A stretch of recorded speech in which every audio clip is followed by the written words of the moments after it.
Ahlan wa sahlan, salam, bonsoir, bienvenue à tous dans cette masterclass qui, je l'espère, va vous permettre d'une part, débloquer vos barrières psychologiques pour ce qui concerne la langue arabe et vous permettre de composer vos premiers mots. Une masterclass qui va vous permettre de décrypter la langue arabe, de débloquer comment dire, certaines barrières psychologiques que vous avez, peu importe la raison pour laquelle elle est là, et ensuite commencer à écrire nos premiers mots en langue arabe. Alors, logiquement, vous avez reçu, pour ceux qui sont inscrits, une feuille de bord, d'accord, qu'on va utiliser tout à l'heure, que je vais vous montrer ici. C'est cette feuille de bord où on a les 15 lettres qu'on va voir ensemble. On verra ça suite à la première partie qui est importante, qui est justement de comprendre quels sont les blocages liés à la langue arabe et comment, quelque part, les déverrouiller, les débloquer. Alors, on a trois principaux blocages qui sont liés à la langue arabe. C'est pas les seuls, hein, c'est pas exhaustif, on en a beaucoup. Et chaque personne, en vérité, étant unique, elle aura ses propres problématiques à gérer avec cette langue et bien sûr avec d'autres langues. Et l'un des premiers blocages qui revient souvent avec les stagiaires que j'accompagne dans l'apprentissage, c'est la honte de ne pas parler. En général, ce blocage, il est lié à des personnes qui, en fait, sont des enfants nés de parents qui sont déjà arabophones et qui eux-mêmes ne parlent pas l'arabe. Ils créent un sentiment de, comment dire, ce qu'on pourrait appeler de dissonance identitaire. Et c'est un sentiment qui fait on se sent lié à une culture sans parler la langue. Et c'est très difficile comme blocage à déverrouiller parce que c'est un sentiment vraiment personnel. On n'a rien à régler avec personne si ce n'est avec soi-même. Et c'est un sentiment d'autant plus difficile qu'il va créer aussi du ressentiment. Parfois, on en a conscience ou pas, mais ça crée du ressentiment envers le parent qui ne nous a pas transmis ou enseigné cette langue. Et du coup, c'est un des sentiments les plus compliqués, ou en tout cas un des blocages les plus compliqués à déverrouiller. Donc ça, c'est le premier blocage qu'on peut avoir. Donc les causes, comme je vous l'ai dit, c'est donc le sentiment lié à l'identité personnelle, la dissonance identitaire. Quand je dis ça, c'est on se sent lié à une culture, mais sans être lié à la langue. Et enfin, le ressentiment qu'on peut avoir envers les parents qui ont, je mets des grosses guillemets, failli à leur mission d'enseigner la langue. Et la conséquence de ça, c'est qu'il y a une paralysie, donc liée à l'émotion, à une paralysie émotionnelle à accéder à la langue. Il y a aussi la peur de l'échec qui est beaucoup liée à ce sentiment-là. Et on a des personnes qui abandonnent très vite. Quand on a ce sentiment de honte de ne pas parler, même quand on s'y met, au final, eh ben, on lâche rapidement parce que on a tellement peur d'échouer, de décevoir, pas de décevoir les autres, mais de se décevoir soi-même, qu'on lâche et qu'on abandonne rapidement. Donc, maintenant la question c'est comment on débloque un peu ce sentiment ou cette honte de ne pas parler. La première des choses, c'est de changer son regard sur soi-même. Ensuite, il y a une nécessité de se reconnecter positivement à l'arabe. On doit voir la langue non pas comme une finalité, mais comme un moyen d'accéder soit à sa culture, soit à d'autres choses, mais en tout cas de reconnecter grâce à elle. Et non pas de se dire c'est le but c'est de l'apprendre. Non, en apprenant ma langue, qu'est-ce que je peux faire avec? Qu'est-ce que ça m'ouvre comme perspective? Et enfin, c'est de se fixer aussi des objectifs progressifs avec des petites choses à réaliser, ok? Être dans des objectifs qui vont être plutôt smart et aller vers des choses qui sont réalistes et réalisables. Et bien évidemment, briser le silence en parlant notamment avec ses parents qui ne nous ont pas enseigné la langue, en essayant de comprendre le pourquoi. Parce que bah, l'histoire des parents nous permet de guérir certaines blessures qu'on a, et ces blessures-là, une fois guéries, elles nous permettent parfois de déverrouiller et d'aller plus facilement vers la langue, et d'ailleurs de comprendre le pourquoi du comment concernant les parents qui n'ont pas enseigné la langue. Ça peut être des parents qui, par exemple, ont fait face à des professeurs qui leur ont dit que s'ils parlaient la langue maternelle chez eux, donc la langue arabe par exemple ici, c'est ce qui nous intéresse, eh bien en parlant l'arabe chez eux, l'enfant aurait un retard de langage. Ça peut être des parents qui eux-mêmes ne voyez pas en la langue quelque chose, comment dire, de valorisant. Donc, il peut y avoir un nombre incalculable de raisons, et ces raisons, vous ne pouvez les connaître que si vous échangez avec le parent concerné. Le deuxième blocage, je vais essayer d'aller un peu plus vite sur les deux suivants, c'est la pression sociale, et on a aussi la difficulté liée à la grammaire. Donc, la pression sociale, quand je dis pression sociale, il faut comprendre la pression familiale d'une part, mais plus largement, la pression qui peut être exercée par les médias notamment. Cette pression familiale, elle est de deux types. Soit on a une famille qui va sacraliser la langue. Quand je dis sacraliser, c'est qu'en gros, bah, si tu parles pas l'arabe, tu ne peux pas accéder à ta religion, ce genre de choses. On a d'autres types de familles dans lesquelles la langue, elle est complètement dévalorisée. Donc, d'un côté, la langue sacralisée vous met une pression considérable, et de l'autre côté, la langue dévalorisée vous fait en tout cas comprendre ou ressentir que c'est inutile d'y aller, inutile d'apprendre. Donc il y a, enfin, d'un côté comme de l'autre, une démotivation et un blocage lié à cette pression sociale. Et on a une pression aussi qui est médiatique, hein, avec la représentation négative de la langue via des stéréotypes, euh, avec des mots qui, au final, vont être utilisés pour décrire des personnes ou des situations qui ne sont pas enviables et auxquelles on n'a pas forcément envie d'être rattaché. Et ça aussi, ça peut être une grosse pression. J'ai par exemple, dans le cadre des cours que je donne, eu à donner des cours au numéro 2 de chez Thales. Et la question que je lui ai posée, c'est comment l'entourage a perçu son envie d'apprendre la langue arabe. Et il m'a dit clairement que ça avait été plutôt mal perçu parce que bah, on a des clichés, des stéréotypes qui sont largement ancrés chez certains du fait de l'utilisation des médias de certains termes euh, arabes. Donc voilà, donc une pression qui est là, qui est exercée, qu'on ressent ou pas d'ailleurs, hein, mais en tout cas qui est présente. Et une solution à ces blocages-là, c'est de recontextualiser. C'est de savoir se dire que la langue arabe, elle est déjà parlée par plus de 400 millions de locuteurs, que c'est la langue de la science, de la culture et de l'art dans plein de pays, et s'éloigner des stéréotypes aussi, s'éloigner des stéréotypes en lisant par exemple des œuvres littéraires, de la poésie, etc., des choses qui nous font comprendre qu'en fait, c'est une langue comme une autre. On a aussi, pour débloquer ce blocage-là, le fait de valoriser l'héritage culturel, donc en découvrant tout simplement ce que la langue arabe a pu apporter à la civilisation telle qu'on la connaît aujourd'hui, et tout simplement aussi en apprenant à travailler sur soi-même et en s'affranchissant notamment des discours familiaux et de savoir pourquoi on veut faire et non pas pourquoi les autres veulent qu'on fasse. Et pour finir, la difficulté liée à la grammaire, c'est un problème en fait lié ça à l'enseignement qui est au final trop théorique. Et là, je parle vraiment de l'enseignement, qu'il soit dans le privé ou dans le public. On a une manière d'enseigner qui n'est pas un enseignement pratique. En fait, on nous apprend la langue, et là, en vérité, c'est pas que la langue arabe, hein, c'est toutes les langues. Alors moi, je parle de la France parce que c'est le contexte que je connais le mieux. Mais en fait, on nous apprend à être des horlogers. D'accord? Ça veut dire qu'on est capable de monter et de démonter une horloge, donc de comprendre les structures, etc. On nous emmène en tout cas là-dedans. Donc, c'est quelque chose effectivement de très complexe. Mais en nous emmenant sur ce sujet-là, on oublie que la langue, c'est d'abord de l'oralité. Je parle, je m'exprime, je dis un sentiment, je demande quelque chose, j'essaie d'accéder à quelque chose. Et en ne faisant pas ça, on met un peu la charrue avant les bœufs en abordant toujours la grammaire en amont. Donc d'une part, c'est très, comment dire, c'est pas du tout naturel comme apprentissage.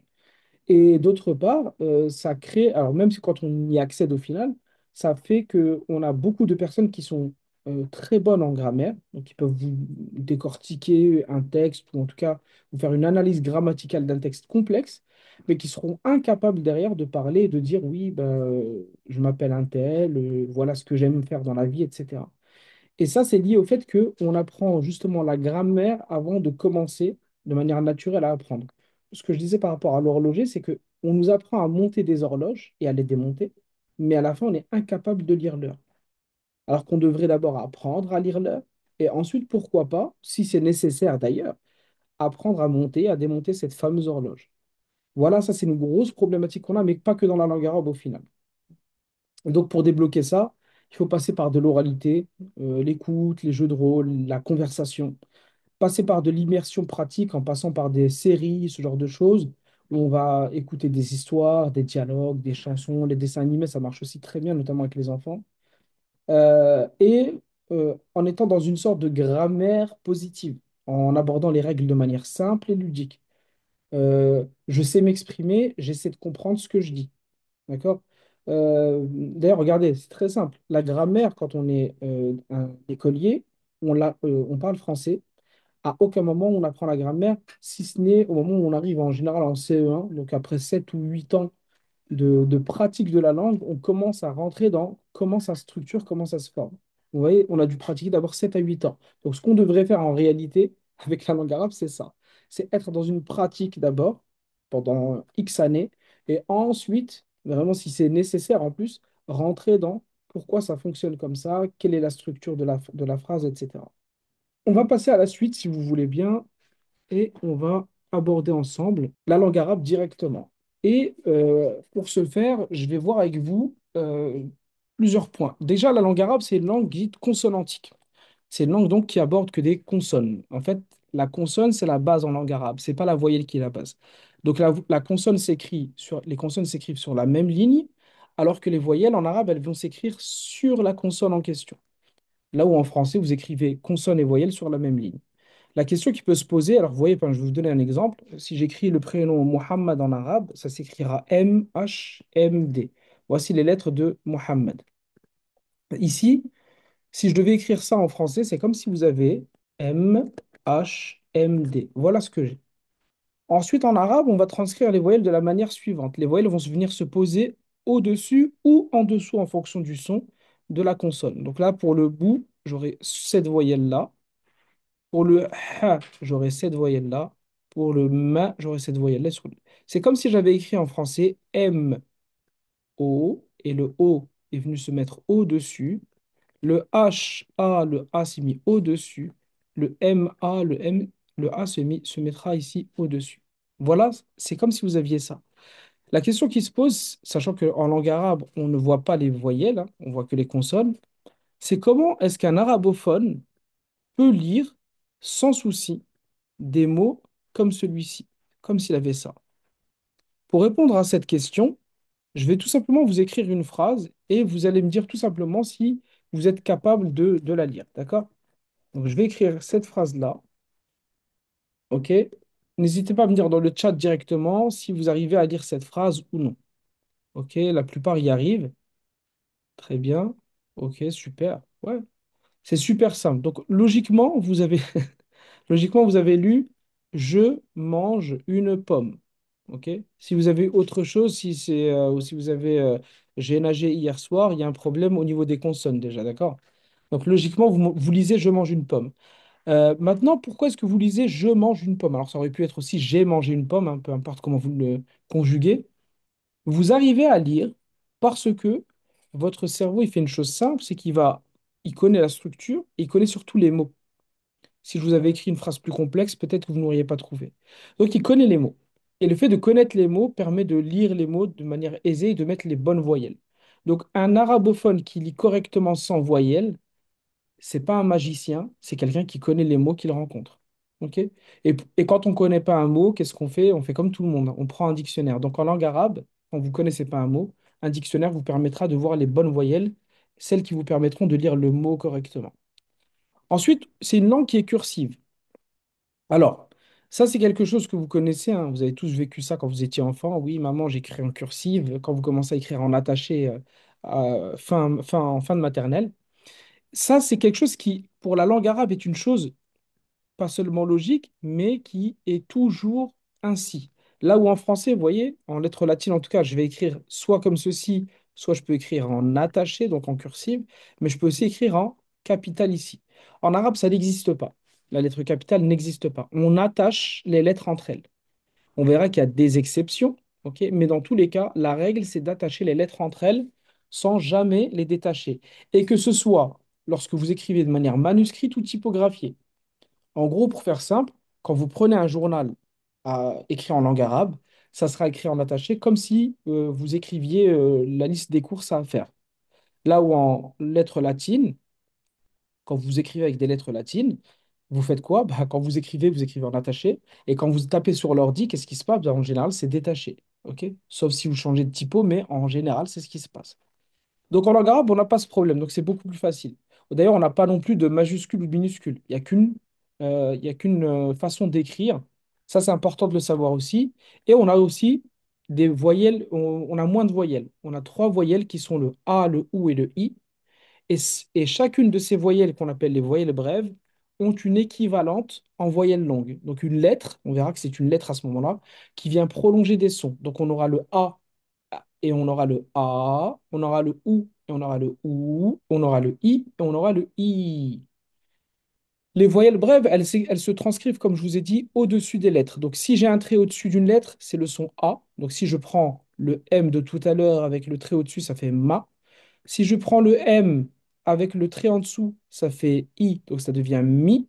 Si je prends le M avec le OU au-dessus, ça devient Mou. On a une quatrième, mais que je ne mets pas dans les voyelles parce que c'est un non-son, c'est un rond comme ça qui se met sur la lettre. Et comme tout rond, comme tout cercle, ça ressemble donc à un zéro.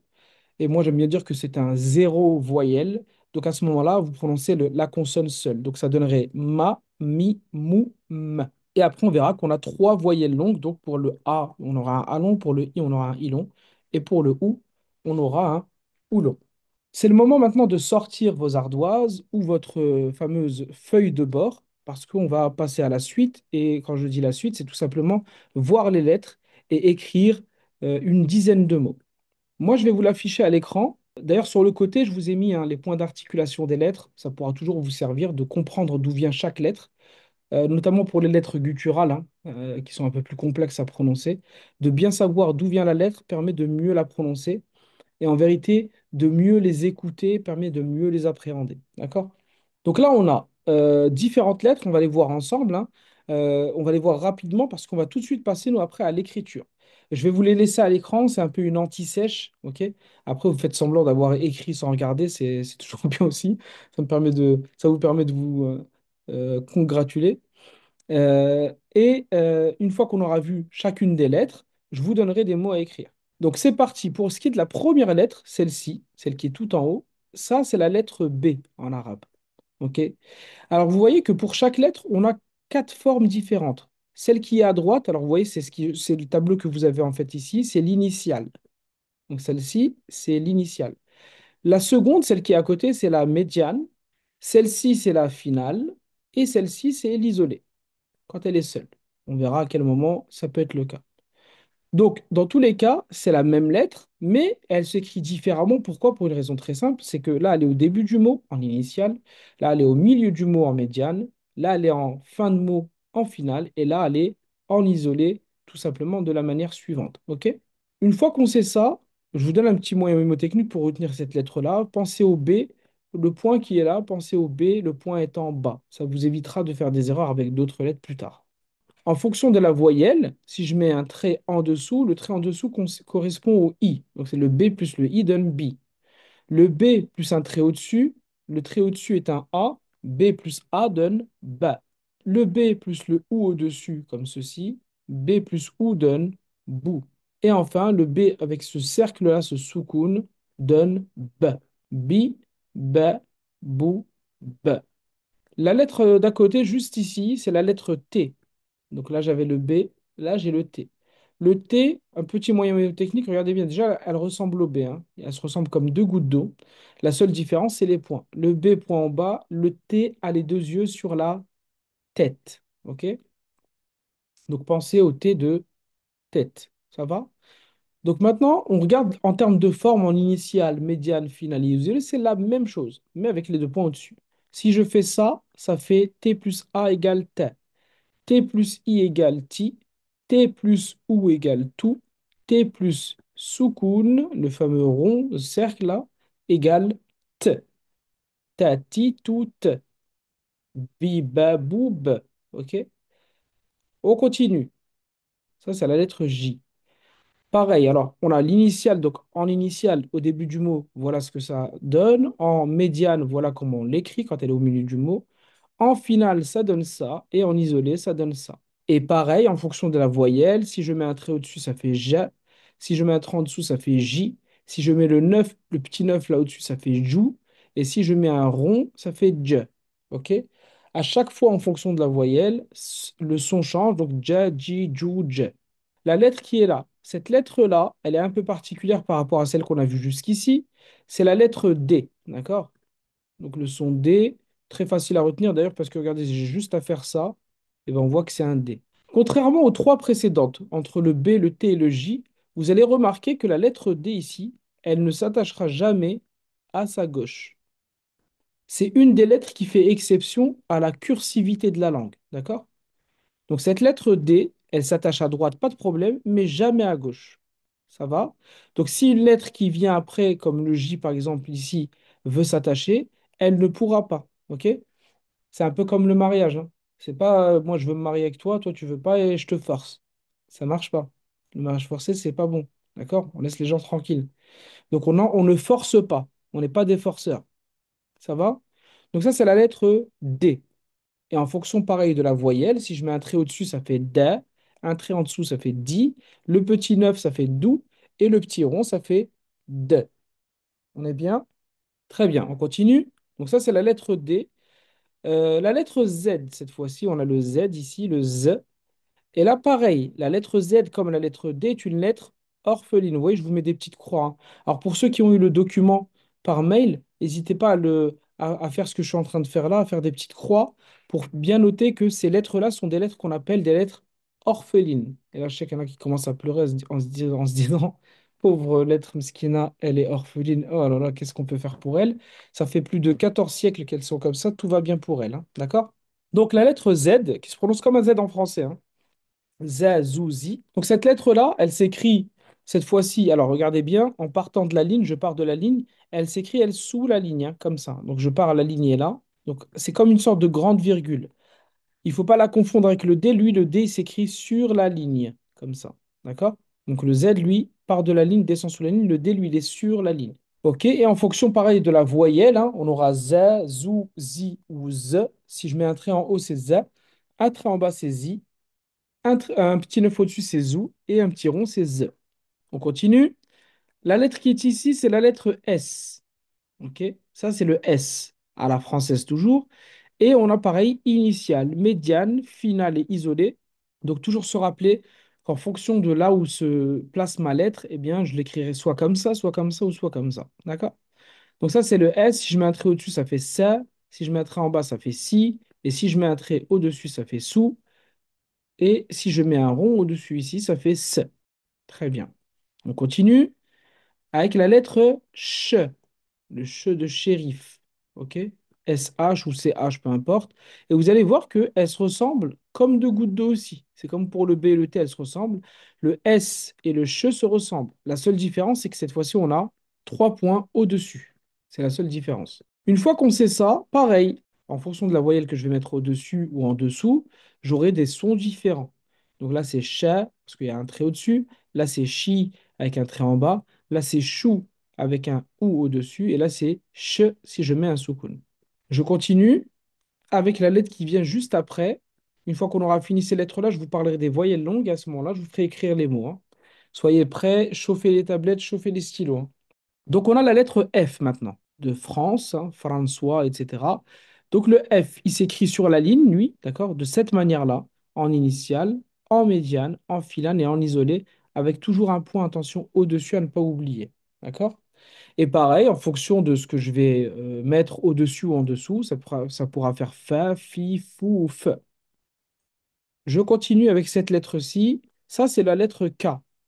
Cette lettre-là, elle s'écrit de cette manière-là en initiale. Le K, alors le K comme en français, hein, quand on dit kangourou, c'est celle-ci, hein.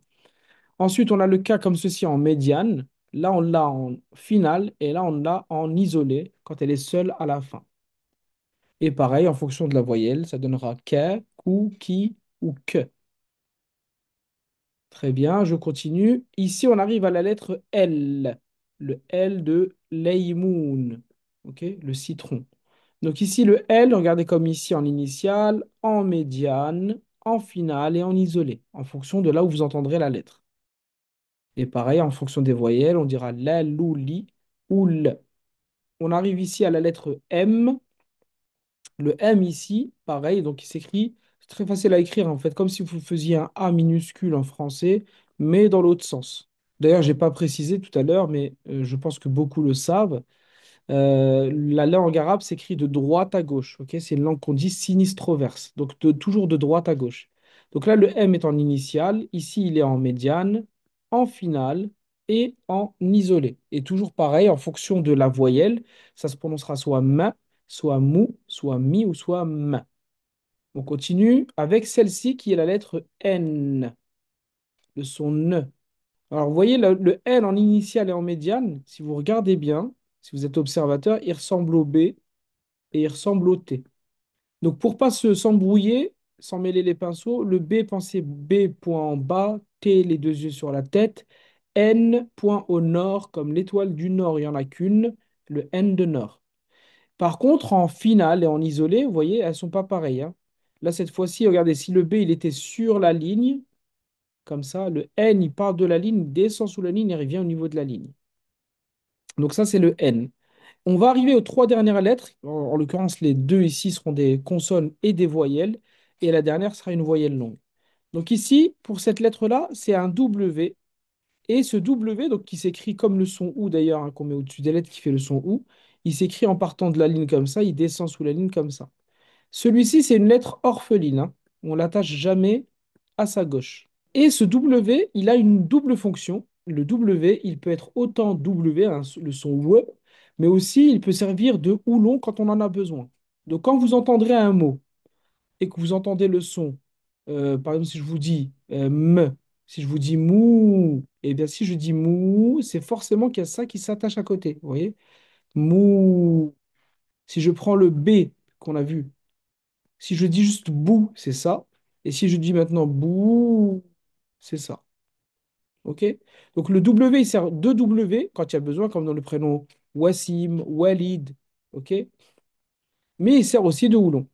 Ça dépendra du mot, ça dépendra de ce que vous entendez ou de ce que vous utilisez comme terme. Et à côté, on a le Y. Alors pareil, le Y, si vous regardez l'initiale et la médiane, elles ressemblent comme deux gouttes d'eau au N, au B et au T. À la seule différence que, contrairement au T, les deux yeux sont en bas. OK? Et là où c'est vraiment différent, c'est la finale et l'isolé. On a quelque chose qui ressemble à une sorte de S qui part de la ligne, qui descend sous la ligne, qui revient comme ça. Et quand on l'attache ici. Et ce Y, il est comme le W. Il a une double fonction. D'accord? Il sert donc autant de Y que de I long. D'ailleurs, si vous regardez bien, je vous les ai mis ici, hein. Si vous avez été observateur, vous verrez voyelle longue ici, vous voyez juste là, tout en bas à droite. Vous avez le alif dont on va parler, mais vous avez aussi le W et le Ya. Et là, je les ai mis voyelle longue. Et je les ai mis face aux voyelles brèves, vous voyez? Donc le I devient un I long, le OU devient un OU long, et le A devient un A long pour le alif. En tout cas, pour le Y, contrairement au W qui était une lettre orpheline, qui ne s'attachait pas donc à sa gauche, le Y, lui, s'attache autant à droite qu'à sa gauche. Et enfin, on finit avec le alif, qui sert, lui, de A long. Je vais mettre A long, je ne sais pas si mon écriture est belle, on va dire qu'elle est trop magnifique, et si elle n'est pas magnifique, on dira que c'est de l'arabe. Comme ça, je suis tranquille dans tous les cas, j'ai bon. Donc le alif, il sert de A long. Alors, quand je dis voyelle longue, sachez que si vous prenez une lettre, quelle qu'elle soit, hein, le N par exemple, ici, et que je rajoute le alif ici, vous voyez, qui s'attache, ça devient devient na. Si je prends mon N et que je mets ça en partant du principe que le W ici, c'est une voyelle longue, nous devient nous. Et si je prends mon N avec un I long, ni devient à ce moment-là ni. Juste avant de vous donner les mots à écrire, dites-moi dans le chat, est-ce que ça vous parle ou est-ce que c'est du chinois et pas de l'arabe? N'hésitez pas à me dire, ça me permet juste de savoir où vous en êtes. Shukran. Ok, Fatima, super. Pour les autres, c'est bon? Ouais, c'est simple, en vrai, c'est simple. Celui qui vous a dit que l'arabe était dur, c'est juste qu'il voulait pas que vous avanciez, hein, en vrai. Super, ok. Bah, écoutez, on va partir sur maintenant l'écriture. Bah, tu vois, Houda, c'est nickel. Super. Comme quoi, t'es pas si novice que ça. Alors, du coup, c'est super. Je vais vous laisser quand même les lettres à l'écran, d'accord? Parce que je suis pas méchant aujourd'hui, je suis d'humeur gentille. Et on va maintenant écrire les mots. Donc, je vais vous donner un mot, je vais vous prononcer le mot. Vous écrivez et on corrige ensemble, d'accord? Directement à l'écran. OK? Donc le premier mot, c'est, écoutez bien, euh, sabab. Sabab. Sabab. Rappelez-vous que chaque lettre, lorsque vous l'entendez, quand vous entendez une lettre, hein, écoutez bien, quand vous entendez une lettre, quand j'entends le mot ça, enfin le son ça, il faut se poser la question de quelle est la lettre et est-ce qu'elle commence, est-ce qu'elle est au milieu ou est-ce qu'elle est à la fin du mot? Et se poser la question, est-ce que j'entends que des voyelles brèves ou est-ce qu'il y a des voyelles longues? D'accord? En l'occurrence, ce qui peut vous aider, c'est de décomposer le mot en vous disant, voilà, j'entends ça, ba, ba. J'entends trois sons. Si j'entends trois sons, c'est qu'il y a trois lettres. Ensuite, il faut que je me pose la question, est-ce qu'il a dit sabab ou sabab? Et si je dis sabab, il faut ajouter à ces trois sons une voyelle longue. Ce qui fait 3 plus un, quatre choses à écrire. Sabab. Si j'avais prononcé directement, écoutez bien, sabab. Sabab. Moi, j'ai dit sabab. Sabab. Ceux qui sont en live sur TikTok, n'hésitez pas aussi à écrire, à faire ça de votre côté. OK? Je le répète encore une fois et je corrige. Sabab. Sabab. Allez, c'est parti, roulement de tambour pour la correction et on va voir qui a bon. Celui qui a bon, il a gagné toute mon estime. Alors, c'est parti. Donc, la première chose qu'on entend, logiquement, je vais écrire ici directement à l'écran, vous entendez le son S, d'accord? Alors, pour l'instant, je vais les écrire en détaché, d'accord? Pour que ce soit clair pour tout le monde, je les attacherai juste après. On entend le son S avec le son A, ça fait ça. Ensuite, on entend un B avec un A. Ensuite, on entend un A long. Et ensuite, on entend un B. Maintenant, je ne peux pas écrire en détaché. Rappelez-vous qu'en arabe, l'écriture est toujours cursive, d'accord? On attache les lettres entre elles. Du coup, le S étant en position initiale, en fait, je vais devoir l'écrire plutôt comme ceci. Et ensuite, le B, il est en position médiane, donc il va s'écrire plutôt comme ceci.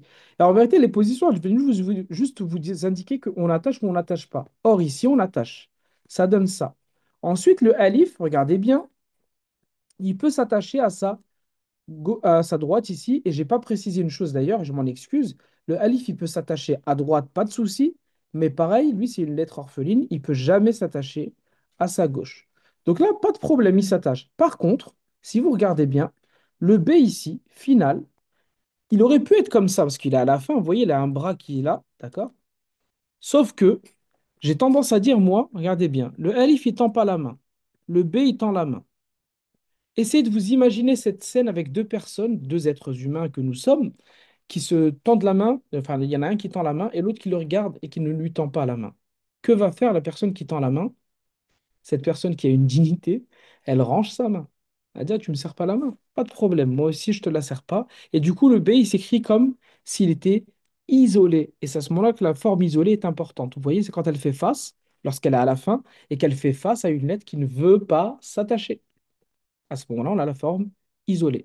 Et là, on a sabab. Dites-moi en chat, j'ai bon, je suis le meilleur, ou alors c'est pas grave, je ferai mieux la prochaine. Ça va, on est bien? Tout juste pour Fatima. Ouais, super. Ne l'écrivez pas dans le chat, s'il vous plaît, le mot, hein. D'accord? Il y en a qui, je sais qu'il y en a qui essaient d'aider et tout. Après, tu vas être privé de, comment dire, des prochains mots et tout. Tu vas être exclu du groupe. Non, je rigole. Non, mais essayez de laisser les gens réfléchir et faire par eux-mêmes. Ok? Super. Ouais, c'est pas grave si t'as rajouté un soukoun. Évite de l'ajouter. Smahli. Voilà, je te smahlik. Ok, super. Donc on a sabab, sabab qui veut dire cause, hein, la cause. On dit sabab d'ailleurs, en vérité, on dit sabab, hein. La sabab sans le halon. Donc le vrai terme, c'est ça, hein. Mais si je le dis avec le halon, en vérité, moi, ce qui m'intéressait, c'était de mettre un petit halon pour vous faire travailler sur ces voyelles longues qui sont un peu problématiques. Et bien à ce moment-là, vous faites ça. D'accord? Ok, mot suivant. On est prêt? Pour le mot suivant, vous m'écrivez le mot, écoutez bien, kitab. Kitab. Je répète, écoutez bien, kitab. Pensez encore une fois. Kitab. Est-ce qu'il y a des voyelles longues? Kitab. Logiquement, vous savez exactement combien de lettres vous devez écrire. Ok? C'est la règle d'or en arabe. Un son égale une lettre. Kitab. Kataba. Kitab. Allez, on écrit. N'écrivez pas sur le chat, même vous les TikTokers là. J'en vois, ils sont en train de donner des. Ils sont en train de faire passer des petits mots, tout ça, là. Genre, faut respecter rien, voilà. Ok, kitab. Je le répète encore une fois et j'écris, d'accord? Kitab. Donc avec les lettres que vous avez, logiquement, vous entendez le son K. Hop. Donc on a le K avec le son I. On a le T avec le son A. Et normalement, normalement, ici, vous entendez un A long. Kita. Et ensuite, on entend un B. Kitab. Et là, si j'attache, ça donne quoi? Regardez bien. Le K et le T s'attachent ici. Le T et le A long s'attachent ici. Et encore une fois, le B mskin se retrouve isolé parce que le alif ne veut pas s'attacher à sa gauche. Kitab. Pareil, dans le chat, dites-moi si c'était bon pour vous, si vous l'aviez senti ou pas. Ou si, encore une fois, vous vous dites, c'est pas grave, le prochain, c'est sûr, je vais l'avoir. Kitab. C'est le mot. Houda l'a dit, il est nul, le mot. Ok. Raya. Ah, on a des Algériens. Ok, très bien. Donc, pour Kitab, c'est bon. Donc, Kitab, c'est le livre, hein, d'accord? Ok. Mais non, Houda, t'es pas nul, t'inquiète pas. Toi, c'est sûr qu'il faut que tu t'inscrives au e-learning dont je vais parler tout à l'heure. Tu vas partir de je suis nul à franchement, c'est trop facile l'arabe. Alors, la voyelle courte, en fait, à la base, les voyelles courtes, tu n'es même pas obligé de les mettre, en vrai, pour répondre à ta question. Euh, et euh, et ouais, bah, ouais, c'est vrai que tu n'auras pas les réponses. Donc, du coup, si j'ai un petit A et un alif, c'est normal, il n'y a pas de souci, je peux avoir ça. Il faut juste savoir qu'à la base, les voyelles brèves n'apparaissent pas. D'accord?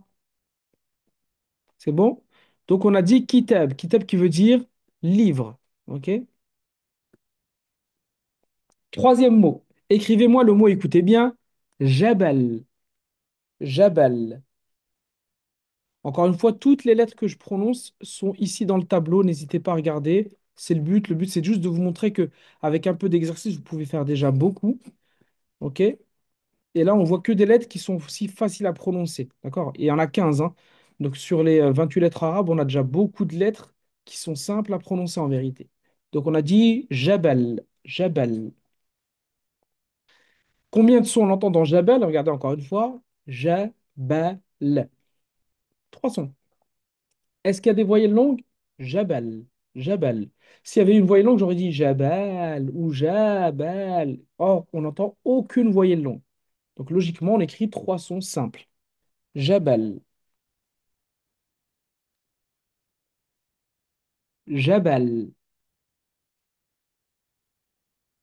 C'est parti. On corrige tout ça. Donc le mot Jabal s'écrit de la manière suivante. Vous entendez le J. Donnez-moi un J. Vous m'entendez le B. Donnez-moi un B. Jaba.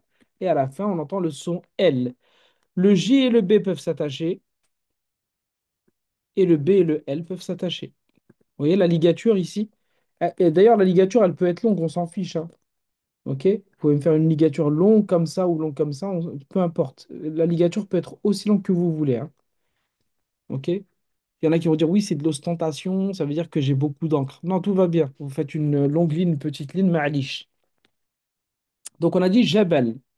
Est-ce que vous l'avez celui-ci? Ça va, on est bien au niveau du chat? Super. Ok, Ademi, ok, Saadia. Wow, on est bon, on a un sacré groupe. J'attends Houda qu'est-ce qu'elle va me sortir encore. Ok, pour Khadija. Donc Jabal, hein, mot très simple. Donc Jabal qui signifie montagne. Ok? Ouais, tu vois, bah c'est bien. Ah, Houda, si tu commences, si t'es débutante, c'est vraiment magnifique ce que tu es en train de réaliser. T'inquiète pas. Parmi nous, on a sûrement des débutants, des faux débutants, des presque débutants. Ok? Donc on a dit Jabal. Alors, on a dans Jabal, par exemple, vous le connaissez ce mot-là, vous savez pourquoi vous le connaissez? Vous connaissez Gibraltar ou pas? Gibraltar. Et Gibraltar, en fait, c'est la transformation par un DJ espagnol du mot Jabal Tariq. Ok? Sûrement, il s'est retrouvé là-bas à un moment donné, il s'est dit, ouais, ça sonne trop arabe. Et en fait, ça a donné Jabal Tariq, la montagne de Tariq, pour parler du fameux Tariq ibn Ziyad, le fameux conquérant berbère qui a qui a aidé à apprendre l'Espagne. Et donc, lorsqu'il s'est retrouvé sur ce rocher, sur ce Jebel, il a tenu un grand discours qui a fait sa renommée. Et on a donné à ce détroit, le détroit de Gibraltar, ce nom-là parce que bah, c'est ce détroit par lequel est passé Tariq, Jebel Tariq. Je ne sais pas qui est-ce qui est en train de gribouiller sur sur mon tableau depuis tout à l'heure. C'est incroyable. Alors, il y a quelqu'un qui gribouille sur mon tableau. Vous avez déjà vu ça quelque part ou pas, vous? Oh, subhanallah, la génération d'aujourd'hui. C'est incroyable ça. Alors, je vais effacer ce qui vient de se produire. On va faire comme si c'était rien passé. Voilà, j'ai enlevé les traits bleus. Si j'attrape celui qui a fait ça, ça va se passer pour lui, hein. Ok, donc on a dit Jabal. On continue avec le mot suivant, c'est, écoutez bien, un peu plus technique. D'accord? C'est vrai, tu as raison. Le Guadalquivir, Guadalquivir, etc. Effectivement, il y a plein de. En fait, si vous commencez à regarder les mots ou les noms de lieux en Espagne, il y a énormément de mots qui sont liés à la langue arabe. Subhanallah, comme diraient certains, et d'autres diraient, eh bien, ils les ont bien mixés quand même parce qu'on ne les reconnaît pas. Ok, donc maintenant, vous m'écrivez le mot, écoutez bien, Foustan. Foustan.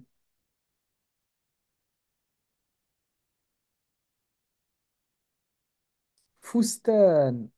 Ah, sur TikTok, il y en a, ils donnent des mots pour que les gens ils se trompent. C'est incroyable.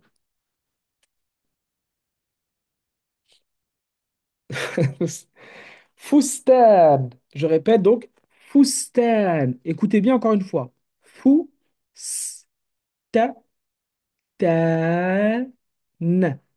À la base, j'ai Foustan.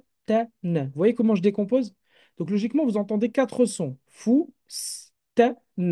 Et après, il y a une voyelle longue quelque part. Foustan. À vous de voir où elle se trouve. Et je répète dans quelques instants. Et ça sera la dernière avant de corriger, bien sûr. Foustan. Foustan. Ça va, on est bien? Allez, je corrige. On va voir si vous avez bon. OK. Donc, on entend le fou avec un F et un OU. Attention, j'ai pas dit fou. J'ai pas mis un OU long. D'accord? J'ai dit fou. Ensuite, on entend le son S. Et si vous écoutez bien, d'ailleurs, le S, on l'entend sans aucun son. Je dis fous et je passe. À cause de quoi? À cause du soukoun, du petit rond qui fait que je prononce la consonne sans voyelle. Ensuite, j'ai le T suivi d'un allons, et je finis sur un N. Logiquement, vous avez ça. Et si j'attache maintenant, regardez, le F et le S s'attachent, ligature. Le S et le T s'attachent, ligature. Le T et le allon s'attachent, ligature. Et par contre, le N, même s'il veut s'attacher, regardez bien, le alif ne veut pas. Le N, par dignité, va enlever son bras et va finir isolé. Foustan. Donc, ok, super. Il y en a qui ont bon, il y en a qui ont presque bon. C'est bien. Déjà, presque, c'est bien, hein. Super. N'hésitez pas à me dire vous vous sentez comment vous êtes. Est-ce que ça vous parle? Est-ce que c'est aussi dur qu'on le dit? Ou est-ce qu'en vérité, c'est accessible, quoi? En vrai. Houda, beaucoup de fautes ou pas? Ouais. Donc, du coup, ouais, ok. Désolé pour les rigolades, mais j'ai quelqu'un qui me fait rire à côté qui me dit, je soupçonne le N d'être algérien. Trop de dignité. Trop vénère. Ah, tu veux pas me tendre la main? Bah, wallah, je te tends pas la main. C'est vrai en plus. Ok, du coup, ok, super, c'est bien, c'est bien. C'est bien, c'est bien. Houda. Attends, j'ai pas vu Houda ce qu'elle m'a dit. On va se concentrer sur ce que tu m'as dit, Houda. Attends, j'arrive même pas à revenir en haut du chat, moi. Ouais, exactement. Après, le tableau, il est là pour ça au début, hein. Il faut pas prendre ça comme, comment dire, comme une faiblesse, hein, d'utiliser un support. Au contraire, c'est là pour aider au départ, hein. D'accord? Donc, n'hésitez pas à vous aider. Et à force, bien évidemment, ça va rester ancré même. Ça va, on est bien?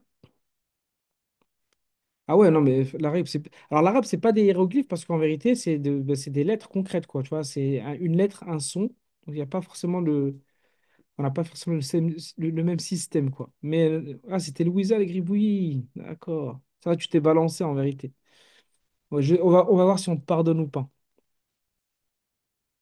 On est bien, c'est bon, Foustan. Foustan, c'est quoi d'ailleurs une Foustan? Est-ce que quelqu'un sait? Bah, t'as pas zoomé du tout, hein, t'as gribouillé. Ah, c'est pour ça qu'il y avait des traits des deux côtés. Ouais, c'est une robe, déjà, bravo. Ouais, Foustan, excellent. On continue?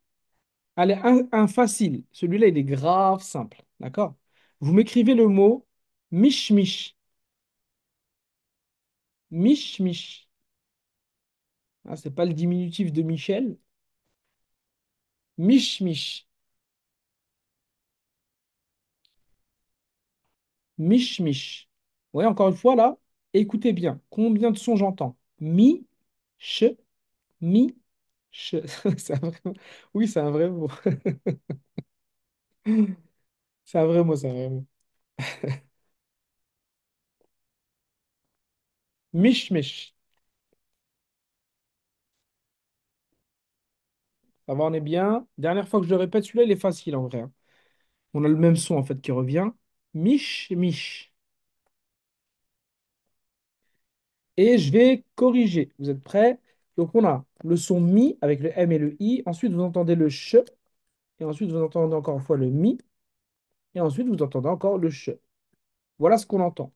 Ensuite, ligature entre le M et le ch, entre le ch et le M, entre le M et le ch. Logiquement, vous avez un truc qui ressemble à ce truc-là. Mich, mich.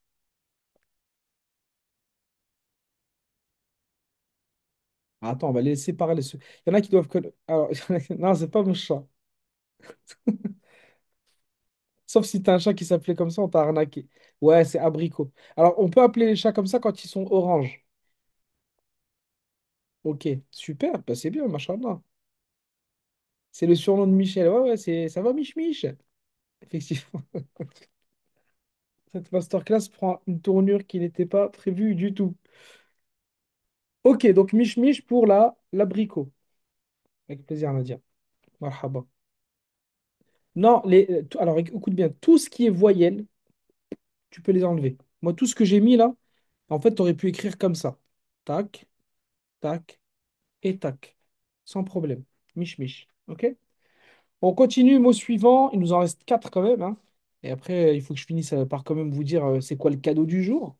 Alors, le mot suivant, Wassim. Wassim. Donc, on a dit Wassim. Wassim. Wassim. Wassim. Alors, il y a une question que j'ai pas vue. Ah, c'est quoi la question? Adam et Mishmish, en fait, comment dire, c'est deux personnages. C'est Adam et son chat qui s'appelle Mishmish. Et en fait, au travers d'eux, les enfants, ils peuvent apprendre. Enfin, je dis les enfants, mais en fait, même nous, on peut apprendre, hein. On peut apprendre plein de choses. Ils font des comptines, ce genre de choses. Adam ou Mishmish s'appelle. Ça va, on est bien? Wassim. Dernière fois que je le répète, écoutez bien. Wassim. Wassim. Donc, on entend wa, si, me. Mais attention. On n'entend pas que Wassim, on dit Wassim, Wassim, Wassim. Ouais, avec un M, Wassim, Wassim. Il faut que je surveille un peu TikTok des fois, parce qu'il y en a, ils donnent le mot, hein. Faites trop les malins. Il y en a, je vais les exclure. Ok, donc on a dit Wassim. Dernière phase, et maintenant, je l'écris. Attention, on entend le son Wa. Ensuite, on entend le son Se, avec le son I. Mais attention, il y a un I long qui arrive. Et enfin, on a le M. Et là, on a un W qui ne veut pas s'attacher avec le S. Qu'est-ce qui se passe? Bam, j'attache pas. Du coup, mon S qui s'attache ici, on a l'impression qu'il est initial, ce qui n'est pas. Mais s'il avait mis son bras ici, il aurait fini sans dignité, mesquine, à faire la manche à quelqu'un qui ne lui donnera jamais rien. Donc j'enlève. Et ici, j'attache de ce côté-là. Donc ça devrait donner quelque chose qui ressemble à ça. Je rappelle que les voyelles ne sont pas importantes. D'accord? Et là, j'ai Wassim. Est-ce que vous avez ça? Super. Ok. Bah, c'est top. Machallah. On est bien. C'est quoi la dernière lettre? Je ne reconnais pas. Alors, la dernière lettre sur le tableau, en fait, c'est parce qu'elle n'est pas écrite de la même manière, c'est le M. Au lieu d'être écrit comme ça, tu vois, comme ça, bah, ils l'ont écrit comme ça. Et ça me permet de vous dire que c'est pas parce que c'est pas écrit pareil que c'est pas bon. C'est comme votre écriture, hein. D'accord? Quand vous écrivez en lettres latines, moi, mon écriture ne ressemble pas à celle de mon épouse ou à celle de mes enfants. Chacun écrit à sa manière. Il faut que ça ressemble à. D'accord? Si la voyelle I, en fait, la voyelle I long, quand c'est un I long, elle suit la même règle, hein. En fonction de sa position, vous l'attachez ou pas. D'accord? Toujours se rappeler que le tableau de position, il est là pour vous indiquer comment ça marche. Donc, même si vous avez un I long et que vous avez vu dans votre vie que des I longs à la fin, bah, le jour où il est au milieu, bah, il est au milieu, hein. Donc, il s'écrira comme il s'écrit ici. Ok? On respecte la règle d'écriture, quelle que soit la chose qu'on entend. Ok. Ah, Wassim, il n'y a pas de souci, tu l'entends? Wassim. Ça va, on est bien? Hop, attendez, parce que je vais être éjecté du live sinon. Voilà. Ok, on continue. Ensuite, il me reste trois mots. L'avant-avant-dernier, c'est Yassine. Allez-y. On a un peu débordé. Il est 22 heures, mais on va terminer avec la promesse qui était faite. Donc, vous m'écrivez. Alors, pardon, Wassim pour le nom, c'est un prénom et ça signifie charmant. Ok, si je vous dis le prince Wassim, c'est pas forcément le prince Wassim qui s'appellerait comme ça, c'est le prince qui est charmant. Ok? Alors, si on s'appelle Wassim et qu'on n'est pas charmant, que doit-on faire? C'est simple, on change de prénom. Donc, on écrit, s'il vous plaît, Yassine. Écoutez bien, Yassine. Alors, on entend Yassine, trois sons, mais attention, écoutez ce qui se passe. Yassine. Je répète une fois encore. Yassine. Et attention, j'ai pas dit Yassine. Yassine. J'ai dit Yassine. Yassine. Donc j'ai dit alors Y avec le son A qui suit, le A long qui suit, le S et le I long et le N. Donc on a ça. Donc Y et A long, ça s'attache. Le A long et le S, le A long ne veut pas s'attacher, le alif ne s'attache pas ici, mais le S, il va s'attacher ici avec le Y. Et tu vois ici, pour revenir à ça, ça veut dire, c'est pas parce que c'est un I long qu'il ne peut pas s'attacher derrière, il s'attache. Logiquement, c'est ça.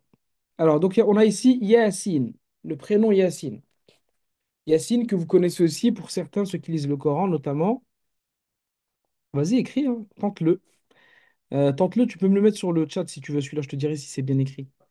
Donc le Yassine, ça signifierait Ya Insan dans le sens ô homme. C'est quand Allah s'adresse à l'homme et qu'il l'interpelle, tout simplement. Et ce prénom a été prisé et aimé par les êtres humains. Je ne sais pas pourquoi, mais ça a été le cas. Oui, à la troisième tentative. Bah, c'est bien, troisième tentative. Tant que c'est pas du suicide, on est bien. C'est bon, Anne. Elle était osée cette blague. Je sais pas si c'est bien d'avoir faite, mais je la trouvais bien. Moi, je me suis dit, allez, tente. Donc on a dit Yassine, on est bon. OK? On écrit la suivante. L'avant-dernière maintenant, maktoub. Ça, c'est un mot que vous aimez en général. Ouais, c'est maktoub. OK? Maktoub. Maktoub. Maktoub. Georgina, tout le monde t'attend tout à l'heure, je crois, sur le chat. Ils veulent tous voir si tu sais écrire ton prénom. On t'attend. Ne nous oublie pas. Maktoub. Donc, je répète. Maktoub. Maktoub. Donc, je répète. Regardez, écoutez bien. Maktoub. Ah, tu vois, c'est bien. Moi, j'étais en train de me dire, je vais la piéger. Oui, il y a un rat. Tu sais, le rat, il ressemble à quoi, le rat de ton prénom, Georgina? Tu vois, le Z, c'est la même lettre, t'enlèves le point. Et c'est le son R, comme Roberto. Là, d'un coup, tu t'es plus senti dans la langue arabe. Chez vous, les Arabes, vous avez un R? Donc, oui, alors tu le prononceras Ra pour le coup, hein. Georgina. J'imagine que tu le prononces comme ça. Je sais pas, t'es de quelle origine du coup? Hadia. Ouais, ça passe. Ouais, t'as vu, Abdoul. Tu me connais. Ah ouais, je me lâche un petit peu, quoi. Ah, ça fait trop plaisir. Bah, ça fait plaisir. Truc de fou. Ah, pardon, je dis ça fait plaisir, personne ne comprend. C'est voilà, Mariam qui dit, grâce à nous, elle a lu le Coran en arabe. Ça fait trop plaisir. Franchement, top. On est très heureux. Donc, on a dit, j'ai dit quoi d'ailleurs? Oui, j'ai dit Maktoub. Ok, on va corriger Maktoub. On est prêt? Donc, on a le ma, on a le k avec le son, pas de son, hein, le ma, k sans son, le t, le oulon et le b. Voilà ce qu'on a en termes de lettres. Ensuite, on peut lier ici le m et le k. Le k et le t, on peut les lier. Le t et le oulon, on peut les lier. Et le oulon et le b, on ne peut pas les lier. Pourquoi? Parce que le oulon n'est pas d'accord. Donc, on ne force pas le mariage, rappelez-vous. S'il y en a un qui veut pas, ma'alish, c'est pas grave. Et le B est isolé. Donc, logiquement, vous avez quelque chose comme ça. Maktoub. Est-ce que c'est bon pour vous? Yes, super, excellent. Maktoub. Ouais, bravo, bravo, ça fait plaisir. Donc, vas-y, lâche pas. Ah, sur le T, d'accord, ok. Donc, tu as écrit quoi? Tu as écrit Makoub. Je parle à Khadija, du coup. Dommage sur le T, je crois, là. Soit tu as fait des points peut-être en bas, peut-être. Ok, donc Maktoub, c'est ça. Donc Maktoub, vous le connaissez en général sous l'aspect le destin. Ok, à la base, ça se dit tout simplement de ce qui est écrit. Ok, c'est un nom d'agent passif. Ok, bon, là-dedans, c'est pas. Ah oui, tu as écrit Maktoub, tout simplement. T'as pas mis le ou non en fait. Ok, ok. Dernier mot, vous m'écrivez le mot, écoutez bien. Dunya. Dunya. Écoutez bien. Dunya. Dunya. Dunya. Dunya. Dunya. Dunya. Alors, c'est bon pour Dunya. C'est parti. On écrit ce dernier mot. Donc, le mot dou, n, y et le halon, ce qui donne Dunya. Comme ceci. Alors, j'attache pas le D. Rappelez-vous, le D est une lettre orpheline. Et le Y, ici, par contre, s'attache au halon. Dunya. Dunya. Afwan Khadija. Dunya. Fatima elle a écrit Youpi. Ça veut dire, ça, c'est un cri de joie, ça. Machallah, c'est bien, c'est top. Ça fait plaisir. Dunya. Donc, tu as mis une voyelle en dessous du N. Ok. Donc, ah ouais, tu as écrit Dunya. Tu as mis un I. Ok, je comprends. Ouais, ça va. C'est pas l'erreur de ta vie, hein. Tu vas t'en remettre. Super pour Georgina, dont on attend toujours le prénom. Super. Dunya. Faux. Alors, c'est quoi ton erreur, Khadija? Chez Toum. C'est quoi l'erreur? Ah, t'as mis un oulon, toi, Anne. T'as écrit Dounia. Toi, c'est parce que, à mon avis, tu dois le chanter souvent. Ok. Est-ce que tu es, comment dire, tu es d'ascendance algérienne? Est-ce que tu aimes le rail? Ma femme elle va me tuer. Elle me dit, ça suffit avec les Algériens, ok? Ouais, ok. Ouais, toi aussi. Voilà. Parce que toi, t'as écrit Dounia. Ah, elle ne le dit pas du tout. Fais un test quand même, hein. Tu sais, les tests là, c'est pour savoir d'où tu viens, les gènes, tout ça. Moi, je me pose la question. Ah, l'Égypte alors. Attention avec les DZ. Non, j'ai pas de. Oulou, tu vois, tu commences à. Eh, tu as vu? Ils sont réveillés, dis donc. Ça sort les drapeaux, normal. Vous respectez rien aussi. Ah oui, c'est ça en fait. Alors, voilà, Georgina, elle est en train de dire c'est quoi un DZ? Georgina, il y a certaines choses qu'il vaut mieux ignorer dans la vie. Ça va, on est bien? Donc, Dounia, on est OK? OK. Ah, c'est plus un veille au grain, j'ai un drapeau à la maison qu'on ne pourra jamais oublier. Tu vois? C'est ce qu'elle appelle le devoir de mémoire. On s'arrête là pour les lettres et pour, comment dire, ces lettres qui sont, comme je vous l'ai dit, relativement simples en termes de sonorité, de son. Et vous voyez, en fait, il faut juste parfois avoir ces lettres-là quelque part, les lettres que vous allez travailler, tenter quelques mots, d'accord? Louisa, oui, c'est vrai. Et vous allez voir que enfin, c'est relativement simple. En fait, les lettres, c'est pas un problème en vérité en soi, sachant qu'on a énormément de lettres qui sont semblables, similaires. Il faut juste apprendre à les distinguer en fonction des points. J'espère en tout cas qu'avec ce petit moment, oui, je peux écrire bien sûr. Tu veux, alors, Géorgie, alors, Géorgie ou Georgina? Attends, j'ai un doute. C'est Georgina ou Géorgie que tu veux? Voilà, tout tourne autour de l'Algérie maintenant. Donc j'écris, alors si c'est Georgina, ouais. Donc ça sera tu vois, le ra, il est là. Gina, comme ceci. Georgina, ça va? Taïb. Donc je disais oui, on va passer juste à la suite. J'espère qu'en tout cas ce petit moment autour des lettres vous a montré que vous êtes capable en réalité d'y arriver. C'est pas forcément difficile. On va... Alors Georgina, attends 2 secondes, il y a quelque chose apparemment. Ah, pourquoi des voyelles... Ah, très simple. C'est une très bonne question d'ailleurs. Pourquoi des voyelles longues? Parce que ton prénom n'est pas un prénom arabe. Et si tu mets pas de voyelles longues, un arabe, si tu lui donnes ça, il a une multitude de combinaisons possibles. Tu vois, si je fais juste ça, ça et ça, il peut dire Jarjin, Jurjan, Enfin, tu vois, il y a trop de possibilités. Les voyelles longues, elles sont là pour une seule raison. C'est m'indiquer à moi qui ne connais pas ton nom, qui n'est pas un prénom arabe, que, eh bien, là c'est un ou, là c'est un a, et là c'est un i, etc. Tout simplement. Donc, en règle générale, les prénoms qui ne sont pas d'origine arabe ont énormément de voyelles longues, quasiment à chaque lettre. Et maintenant, parce que putain, j'ai et maintenant. Et maintenant, pour de vrai, je vais passer à la suite pour finir là-dessus. Donc, cette masterclass, elle était, comme je vous l'ai dit, offerte. Le but, c'était vraiment de vous montrer que vous êtes capable de faire des choses. Ça, c'est la première des choses. C'était très important pour nous de vous en parler. Et ça a été aussi l'occasion pour nous de lancer notre e-learning, hein, parce que ma femme me dit, on ne dit pas le e-learning. D'ailleurs, ça, c'est un vrai débat. Dites-nous ce que vous en pensez. A-t-elle raison?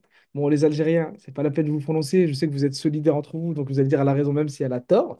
Donc, l'e-learning qu'on lance maintenant et qui va permettre à beaucoup, à moindre coût en plus, d'accéder à la langue, d'aller un peu plus loin que ce qu'on vient de faire maintenant, avec du contenu de qualité. Et quand je dis de qualité, je ne dis pas ça parce que c'est moi qui l'ai fait et, avec ma femme.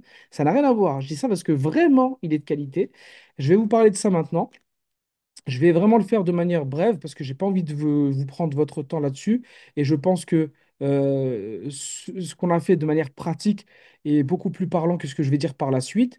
Et vous dire pourquoi vous devriez choisir cet e-learning. Vous voyez, j'ai mis le e-learning parce que je voulais rester sur cette petite touche personnelle et ne pas mettre la fausse. Euh, alors, pourquoi ce e-learning? Tout simplement déjà parce que il permet une progression claire enfin, une progression claire déjà. C'est une méthode qui est claire et progressive, pardon. C'est quelque chose d'assez structuré qui va vous guider vraiment pas à pas, qui est accessible aussi, hein, qui va vous apprendre à lire, à composer vos phrases et des phrases qui vont être utiles en plus. On essaie d'associer l'utile à l'agréable. Et on a essayé d'être vraiment efficace, même, j'ai envie de dire, même efficient. Vraiment, le but, c'est d'aller vite, mais pas de bâcler. C'est vraiment de faire bien en peu de temps. D'accord?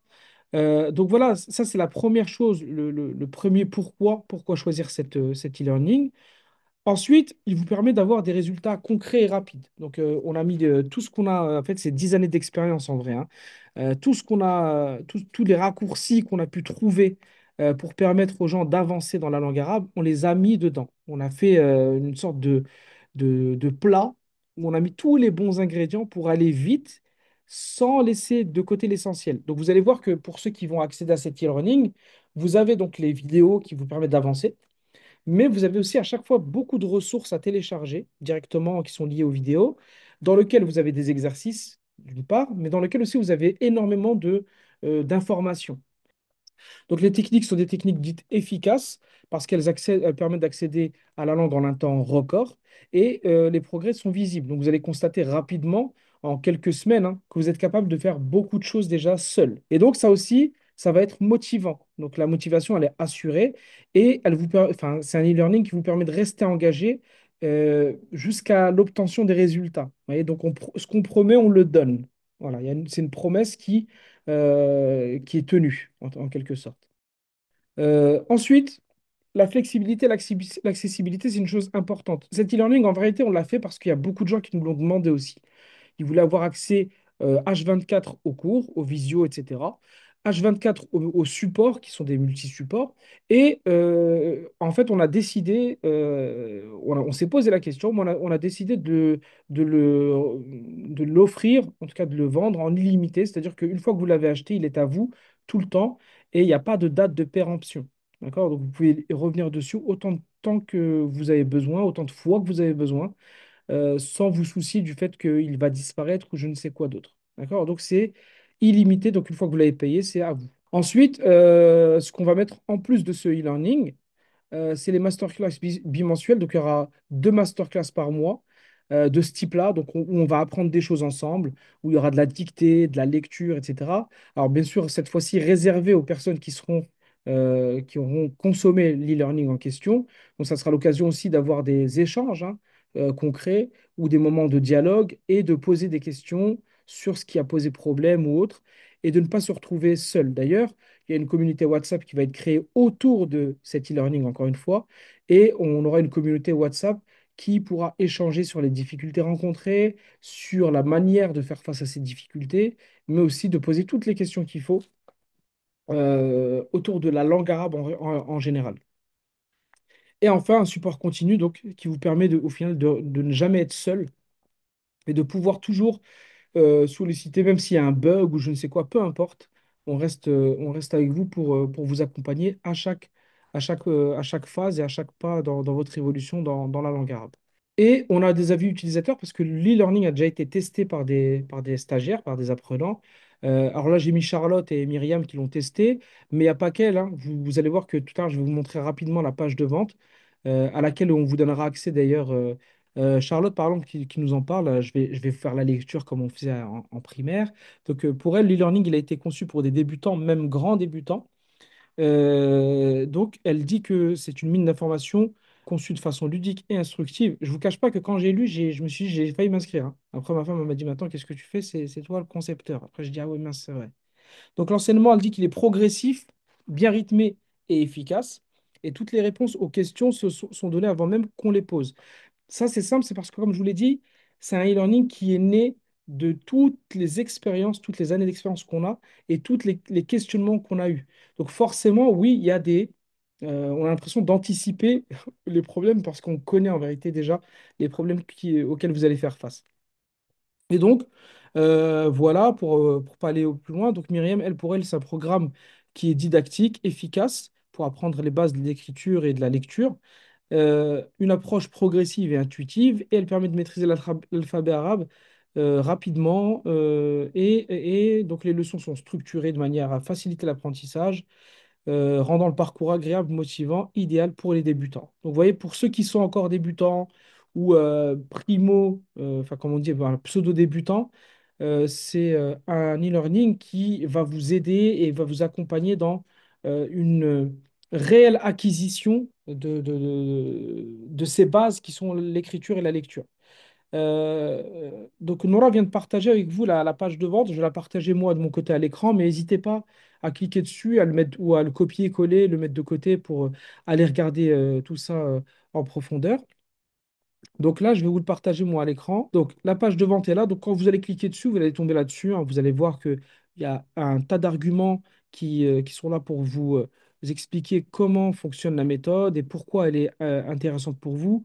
Vous aurez le contenu, hein, les 45 leçons, les quiz aussi. J'ai oublié de vous en parler, mais il y a des quiz, les 46 fiches PDF, la boîte à outils.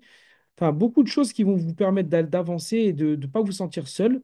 Le professeur, on va mettre de côté, c'est pas intéressant là tout de suite, mais vous avez aussi d'autres avis, d'utilisateurs qui ont testé la méthode et qui ont testé concrètement l'e-learning, hein, parce qu'on a énormément de très bons commentaires, d'ailleurs, que vous pouvez consulter sur Google ou LinkedIn de nos anciens stagiaires. Mais c'était important pour nous surtout d'avoir un retour sur l'e-learning en soi.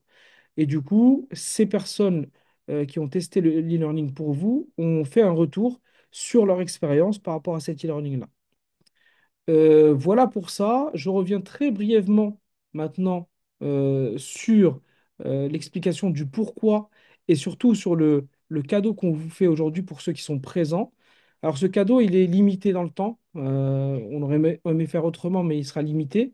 Donc ce cadeau, il est le suivant. Pour ceux qui s'inscrivent à l'e-learning après la masterclass, vous avez jusqu'à samedi 21 h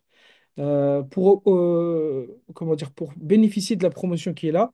Je vous le dis en catimini, si vous avez quelqu'un dans la famille que ça peut intéresser, glissez-lui le promo Jawed et il sera bon.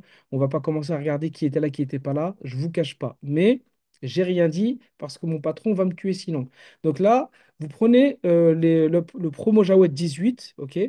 Et ça vous donne accès au e-learning illimité à 173 euros, pardon, au lieu des 247 qui sont ici. Après samedi 21 h, ça sera plus le cas, sachez-le. Donc, si vous devez vous inscrire ou si quelqu'un, ou si vous devez l'offrir, entre guillemets, à quelqu'un, faites-le avant samedi 21 h parce qu'après, on repasse à 247 euros. Et voilà. Donc, c'est le cadeau qu'on voulait faire aux personnes qui ont pris le temps d'être avec nous ce soir. T'as vu, j'ai dit l'e-learning.